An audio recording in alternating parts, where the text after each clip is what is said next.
I think this went live. You're it's showing live, you said? I think so. All right, cool. All right, it looks like, let's just see if we got anyone showing up here. I got big fat goose eggs. Let's just put something on here. Yo, yo, Hello, yo. Josh. Do you see my comment there? I know. Who you put? Ah, there it goes. Oh, yeah, right on. Wait, is that me or is that you? That's me saying hello, Josh. Oh, cool. Hey, And that's you saying yo, yo, yo in 3 different formats. that's right. Yo, yo, yo, yo, mom. All right, so we're live. We got some people on board. Thanks for coming on board, everybody.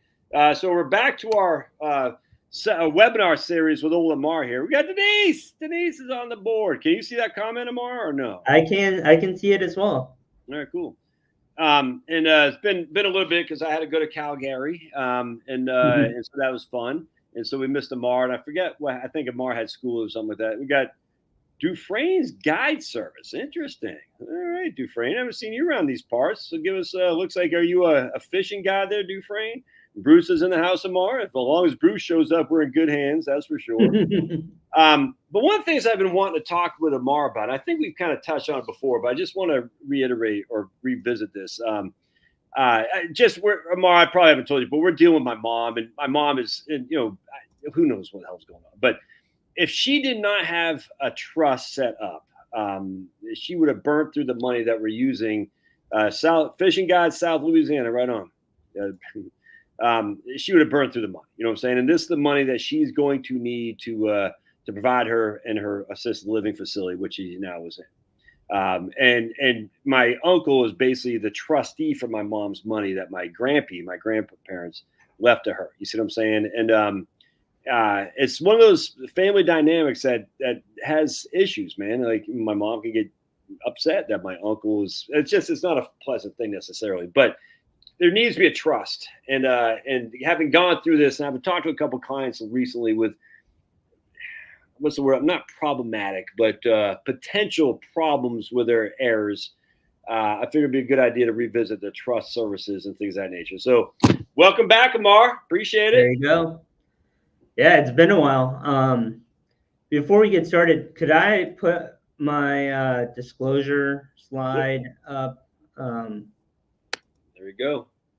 So again, I'm a registered rep with the SEC, or our firm is registered with the SEC, and everything we're talking about today is not is general educational purposes.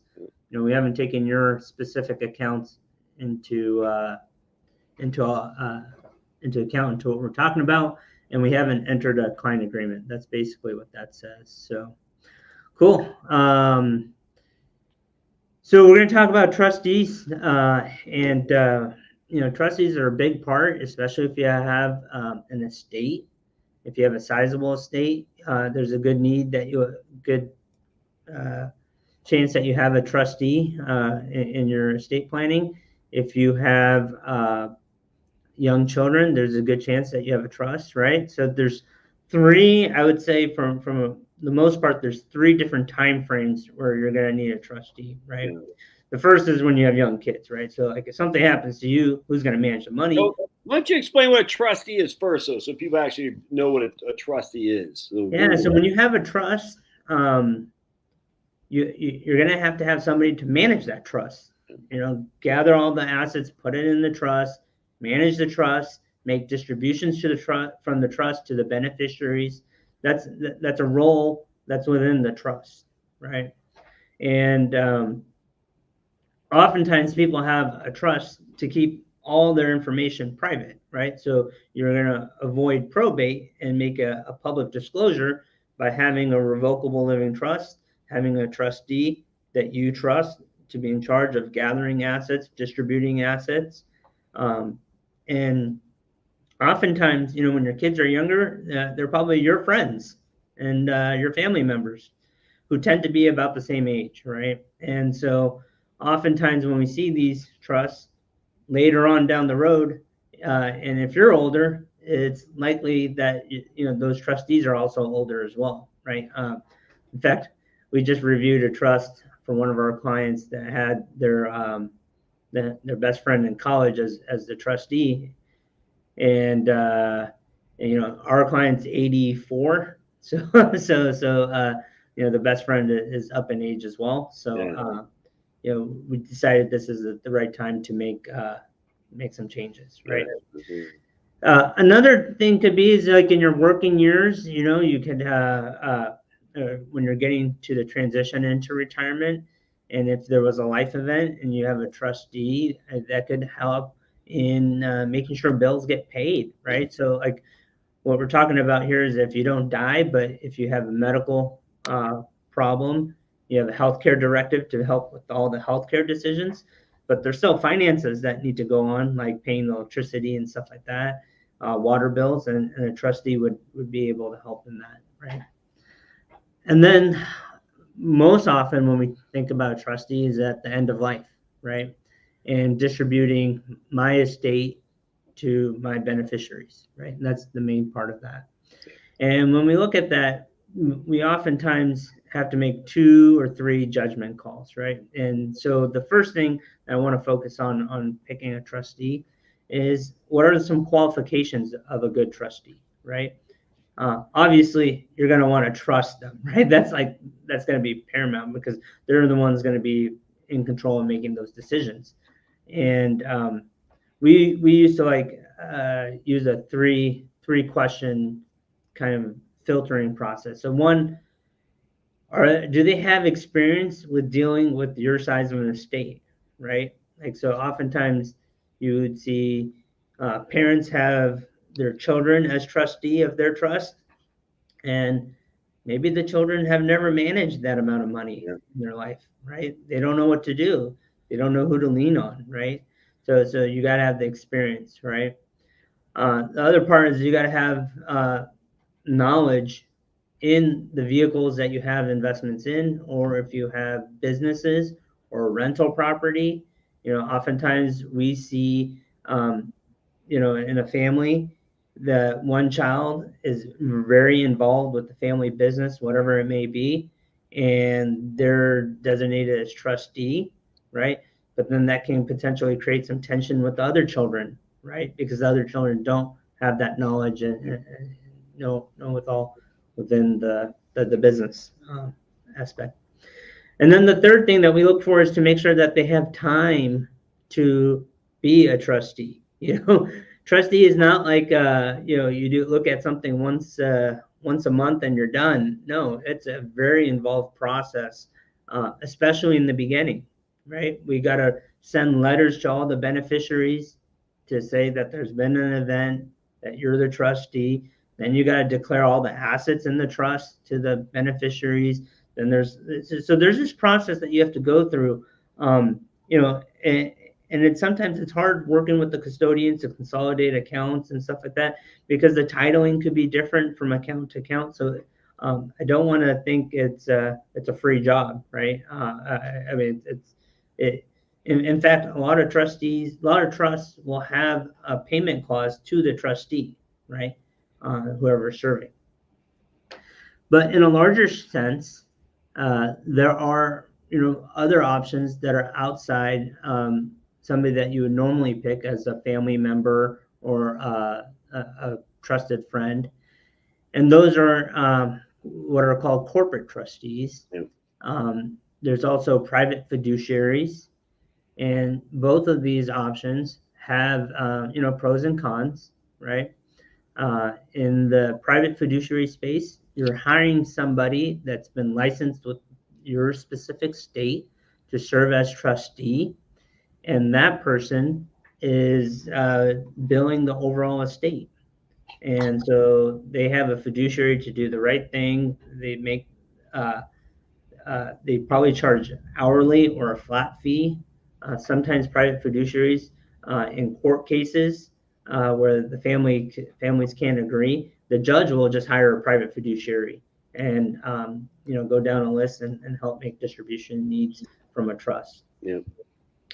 The second option was really looking at corporate trustees, right? So corporate trustees come in many different flavors. Typically, it's the banks and it is financial firms, right? So, some of the pros and cons could be, well, like with banks, you probably bank with the same bank for a while and you can have that relationship.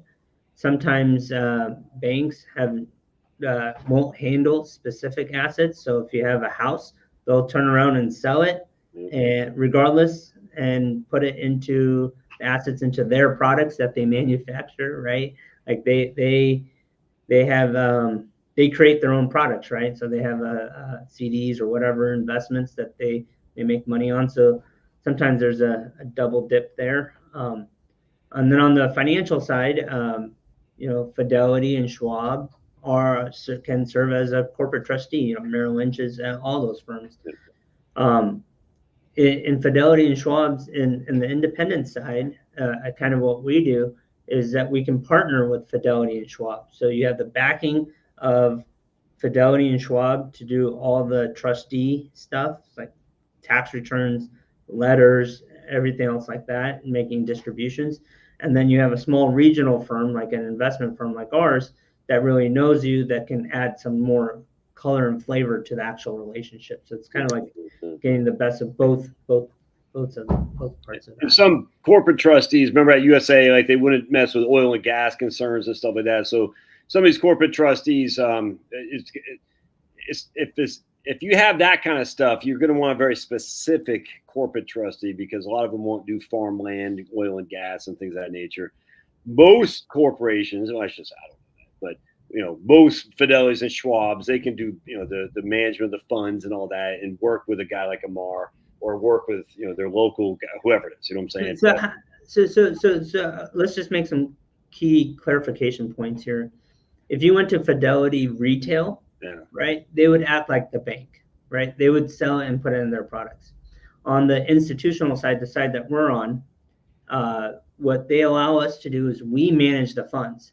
They just do all the distribution pieces, right? So if you had oil and gas, if you had other pieces of your investment portfolio that included like private equity or REITs or anything like that, as an investment manager, we could still elect to keep those in the portfolio. Yeah. And a lot of people actually say, well, I'm just going to let, cousin Joey manage the trust. And I'm just telling you, man, that's because he won't charge a fee. I don't think, Amar, people know the ramifications of being a trustee. It is a pain in the ass, man. And I'm surprised how many people are discount the rules and regulations going to be a trustee. It's not a pleasant experience at all. Yeah, I mean, we just recently had an experience where the second spouse passed. One of the children was listed as trustee, and having to deal with all the siblings involved and all the selling the house and traveling back and forth to do all the stuff. They elected to charge a trustee fee, because and the mom and dad originally picked the siblings so they wouldn't charge a trustee fee, right? So it's so those three criteria: knowledge, experience with dealing with a trust, and the things that you need to do, and having the actual time. And often when we need a trust, we're older, and so our children are in their peak earning years, right? And so they have pretty high demands at work, So, we actually also serve as a trustee directly, Josh, but in very limited instances, right? So if there's a defined payout, if there's a period certain, right? Yeah. We can serve in that capacity. And I can give some examples. Like we have one of our clients that their estate's going to go to charity when they pass, but they don't want it to go all at once. Yeah. Right. So we're serving as trustee to move the funds from what they have into like an endowment type program, and we'll serve as trustee for that. And it's paying over 5 years. Okay. Right. So it's something that's very defined. It'll be exhausted within 5 years. Yeah. Yeah. We won't take on a trustee relationship that's in perpetuity, right? Whereas Schwab and Fidelity, exactly. Schwab is a corporate entity. That's the difference. Schwab actually literally has, if Joey Schwab dies, there's Sammy to come up behind him. You know what I mean? Yeah.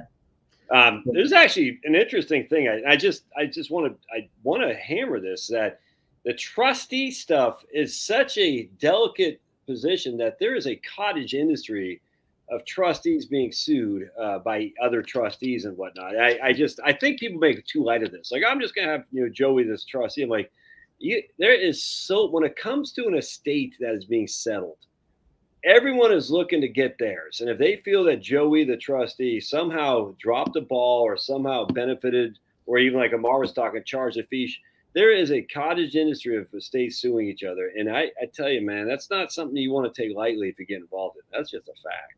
Yeah, and not only, so, I mean, you can potentially disrupt Oh, relationships. absolutely. Like siblings that, like, mommy always wanted me to have these Right. earrings. No, they're mine. And actually, there was this one case where somebody wanted this diamond ring from mom so badly that they fought with the sibling, and then the sibling finally gave up and got something else, and then the one sibling got the diamond ring. Then they went to get it appraised, and they found out it wasn't a real diamond ring. Oh, man. At the end of it, yeah. So, like, this uncovers all sorts of family dynamics. Families are spread out. Yeah. So it's kind of hard. Some family members need money sooner than others. Right, exactly. Right. So there's a timing issue that can happen. We worked with a case that one family member really needed funds because being laid off or whatnot, didn't have money to make ends meet, whereas the rest of them wanted to wait for the right time to sell properties and stuff like that to then settle the estate.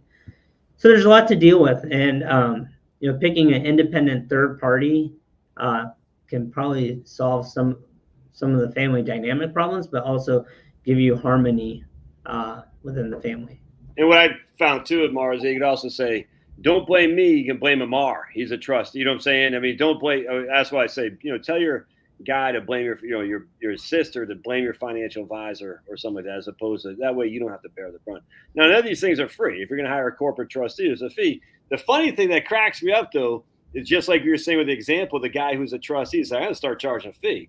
That's the issue when it comes to trust services. It is hard. I cannot stress this enough. It's not just cutting a couple checks. I mean, it could be, but generally speaking, for people who got a decent sized estate, and that decent size doesn't have to be $8 billion. It could be just a couple million. I mean, there are a lot of stuff that's going on that if you're asking someone to do it for free, you're not a friend of that guy. That's just yeah. And I would also say, like in California, for a long time, attorneys would write themselves into the trust documents to serve as trustee for the family. And then what they would then do, take up to the probate code maximum that you could take and bill that, which, I think is roughly like 2% of whatever assets are, which is way more expensive than, so there's a conflict of interest there. So in California now, attorneys can't serve as trustee on a person's trust and take compensation, right? So they're either going to serve as an attorney and help you with the legal docs to transition, or they're going to serve as a trustee. They can't serve as both and get compensation from both parts of that. So that's changed in California, but it's not changed everywhere, right? And so I guarantee it's not. Yeah. That's a good, I mean, because we have many attorneys whose whole they have their whole retirement plan is building up estate plan probates. You know what I'm saying? It's like, hey, we got these I'm gonna do some basic wills and stuff, and then when the time to settle the will, they'll come to me to probate the estate. All right, so before we get some questions, Amar, we got some questions. When do you think who would you say, a couple examples of who would need a trust more than anything? A corporate trustee, more so than just a trust, because a trust is, we can talk all day long about the benefits. Yeah. So a corporate trustee, I think there's really like several examples. One, you have family dynamic issues that you want to just keep out of the financial picture, right? So that's probably number one. Number two is that you have some sort of private asset or a large estate or a business that there needs a little bit more attention to in terms of liquidation, right? And then number three is really on the beneficiary side, right? If you have assets that you're not going to give outright, right? So if you have beneficiaries that you want to hold assets in trust for, right, a corporate trustee probably makes more sense, because the reason you're holding it in trust is because you love your son or daughter or whoever it is that's inheriting the funds, and you want to protect them. And to protect them, having independent, neutral, third-party trustee gives them a little bit more of those protections, right? They're not in control of the funds in their trust, right? And so in those cases, a corporate trustee tends to make more sense as well. Yeah, 100%. All right, so let's see what kind of questions we have here. Denise says, so without children, my spouse and I cannot just be the trustees ourselves. Oh, you absolutely. Yes, you absolutely can. So in Denise's question, I would say, what happens to both of you? Yeah. Right? Or what happens to one spouse that's unable to serve as trustee? So oftentimes you have husband and wife. Let's just say husband passes first. So the wife is the sole trustee. But what happens when that sole trustee starts to have diminished capacity, number one, or number two, passes? You need to have, I would say, layers or like a backstop. So in Denise's question, I would say, yes, you and your husband or spouse should both be the primary trustees. But then you should have a successor trustee. Exactly. And then you may want to have a backstop, being a corporate trustee or outright distribution or something that's listed in there. I'm actually stunned how many people, when they have a living trust set up, and a lot of them are not funded, and a lot of them will leave their IRAs to living trust. And I just, I always say, who's your successor trustee? And they're like, they just don't know. It's okay. It's okay. Yeah. They drew a trust up when their children were infants, basically. Now 30 years have gone by, and successor trustees. So basically, Denise, and we'll just say her husband's named Bob. So Denise and Bob, and they've now Denise, Bob dies. Denise is incapacitated. Who's there to help Denise? That's what a successor trustee role would do. And a power of attorney, we talked about that before as well. But all these things play together. We don't just pull this out of the air to show you guys like, oh man, you need this to generate fees. I mean, this stuff plays a role. Incapacity is a big flipping deal. And even if you don't have children, there is a chance that Denise could be incapacitated when old Bob is dead. And if that happens, who comes up there? I mean, it's literally what we're dealing with my mom. And she's not all that incapacitated, but she's brains mostly fine. But it's a pain in the ass trying to cancel cable bills from Georgia. She's in Virginia. It's trying to cancel cable bills, all this other crap that we're trying to cancel. It freaking sucks, dude. And it's just like, fun guy who doesn't like to have fun. He says, if you have beneficiaries, contingent beneficiaries, or bank accounts and IRAs, and a transfer on death deed for your house, is there a need for a trust at that point? There could be. What Amar? I mean, this all. Yeah, I mean, send it easily without probate doesn't mean there's no need for a trust. I just want to be very clear there. A trust is more than just avoiding probate. So go ahead. Yeah, and I would just say, going back to your example with Denise, is that when you have incapacity, even if you have this TOD beneficiaries and stuff like that, those individuals can't access those funds, right, to help pay you the bills. And so, healthcare directives or other documents that are part of trust, power of attorney, stuff like that could, probably help round this out a little bit more. But yeah, I would say for the most part, the need for a trust is maybe not at death, but at incapacity. And you also got, remember, it's more to just estate planning than death, like Amar was saying. But also you have to look at death and say, who gets the money? Do I trust these people to manage the money I leave to them in a diligent, manner, or are they going to sniff it up their nose? I mean, you are not doing your, cousin Johnny any good if he's a crackhead. You're giving him $100,000. You're going to kill the guy. So that's what a trust can do, is managing the estate from the grave. And you might not need cousin Johnny to be managed, but you might. And don't just look at a trust as solving the dilemma of passing the assets via probate or not. It's more to that for sure. Because like you said, fun guy, you can pass assets without going through probate in many different ways without needing a trust for sure.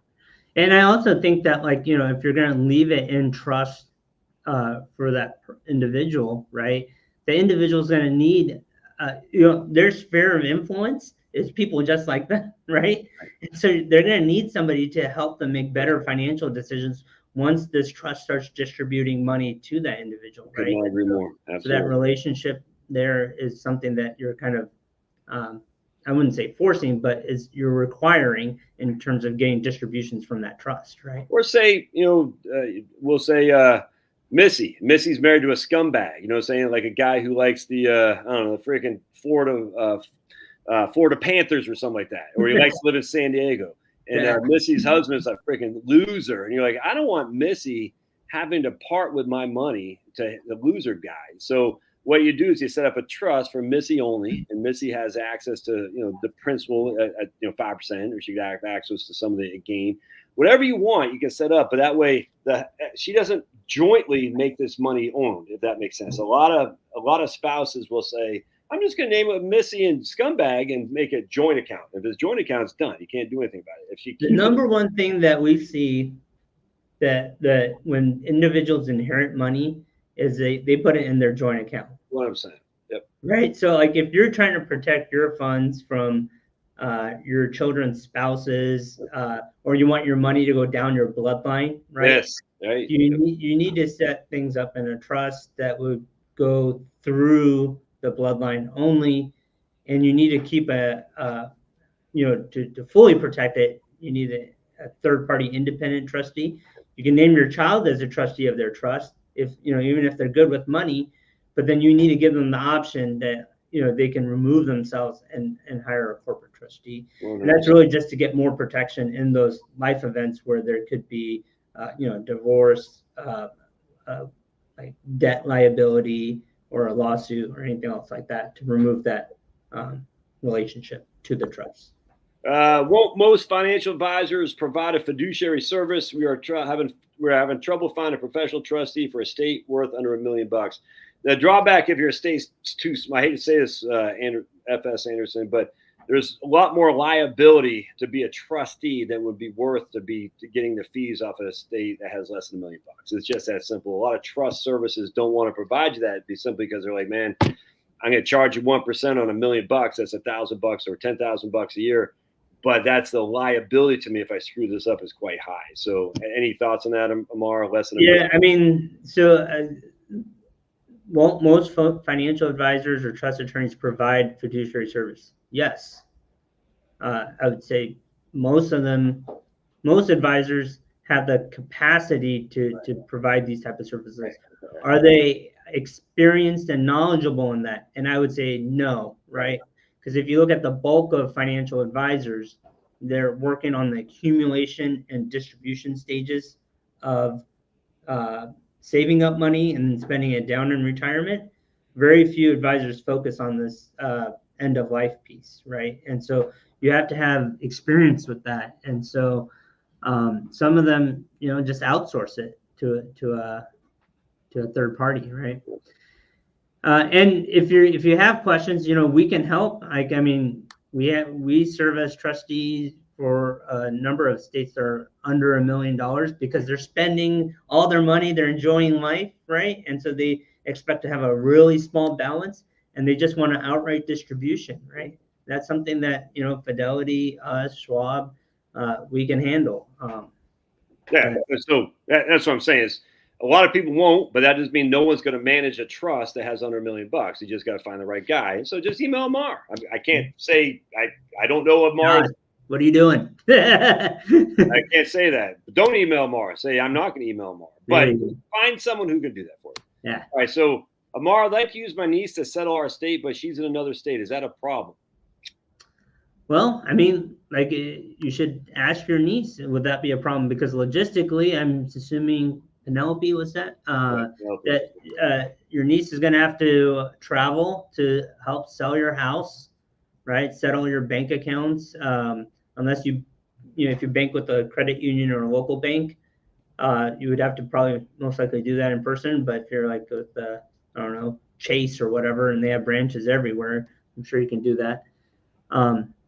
And so we see this with a couple of clients that they've chosen family members in other states. It's not really a problem. It's just more of like your niece is going to have to travel more to help. And does she have that time to travel when she has her career or anything else like that, right? Sometimes more than just a one-shot deal for probate. So she go to Harrisonburg, Virginia, to Rockham County to probate the estate, but she lives in San Diego. Sometimes she's got to go back multiple times, which is kind of a hassle for sure. Yeah. And I guess like if you're on the East Coast, the states are relatively close to each other, right?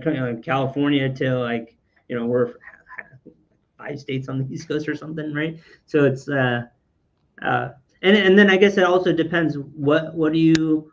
It says settle your estate. So what happens like in the settlement? Is it just outright? Is it in a time horizon? Usually some people say, hey, distribute my estate at 30, 35, 40 to children.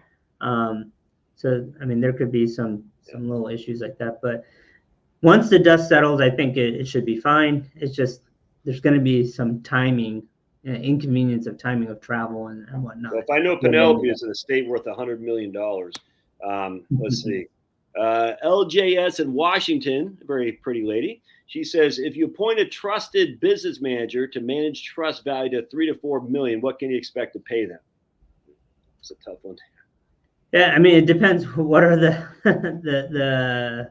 the assets in the trust, right? Like, if you have real estate and businesses and other partnerships and stuff like that, I mean, the cost will go up. But if you have, all the assets are sold and it's put into like a brokerage account and it's just managed with publicly traded securities, then it shouldn't be too bad. Probably starting at 1%, I would think, and go down from there. Actually, I think it would be a lot less than that. I think it'd be closer to like on 3 to 4 million, probably like close to 75 bips to 50, like 50 to 75 bips. Well, that's in context with the appropriate percentage point. Pay. So I just 0.5 to 0.75. Yeah, what I'm saying, it depends on the size of the estate, but basically the 1% is always a good place to start to say, hey, my estate's worth $1 million. I'll probably take 10,000. So there was a question here: would it be appropriate to pay a percentage of the estate to pay her? Yeah, I mean, if you're, I mean. That I would absolutely look at your trust agreement. There should be a clause in there when you're looking at trustees, and it says payment to the trustees, and there should be a fee schedule in there. Absolutely. So that she knows that, like, hey, we're you're not doing this for free. We're going to pay you to do it. We want you to take money out of the thing. And usually, what it covers, just to give just a broad sense, it covers her ability, the niece's ability to hire outside professionals. So she'll have to hire an attorney, a CPA to file like the 1041 and the other tax documents. It would also probably pay for your niece to her travel expenses with sometimes with a multiple, right? So like if your expenses were $2,000, then the trust will pay you $2,500 type thing. So more than covers some of the expenses. And then it may include either an hourly rate or a flat fee on an annual basis, right? And so your attorney should have language in a trust that drafts the trustee, fee schedule. And it's also okay if you are going to be named trustee to say, I want to get paid for it. There's nothing wrong with that. You're taking your time out of your day to do this. A man says, would a trustee, his last question, would a trustee be able to manage a scholarship of sorts that's ongoing for decades from the estate investment gains? Or is that just, no, that's trustee can absolutely, I mean, a trustee in perpetuity, like Amar was saying earlier there, Homer, because he came in late. You see the question there, Amar? And yeah, so this is a good question. So it depends on what type of scholarship this is and how it's being managed, right? So a lot of people do this exact same thing through an endowment, right? Where you can set up an endowment and as a professional trustee to manage the endowment distributions. And then there's the trustee also hires an investment manager to manage the investment. So like we can do this sort of thing, partnering with Fidelity or Schwab. Another way you can do this is through a donor advised fund, right? So when you're funding the donor advised fund, you could have a distribution schedule if it's going directly to charities. So there's many different ways to do that. Yes, sir. All right, Amar. Good stuff, man. Appreciate y'all being here. We're going to let you go. I got to call in 25 minutes, and the dogs need to go outside to relieve themselves. But appreciate y'all being here. Thanks, Amar. Hey, Pablo. Oh, hold on real quick. Someone says, how dare you not show me? There I am. So, Amar, just tell people how they can get a hold of you, man. All right, real quick. So if you want to get a hold of us, or if you want to see our content, we have a YouTube channel, which is Client First Capital Learning. We also have a website, which is clientfirstcap.com, and it has our phone number on there, and you can just give us a call. Yeah, right on. All right, thanks, Amar. God bless. See you guys. Bye. Good boy. Ouch.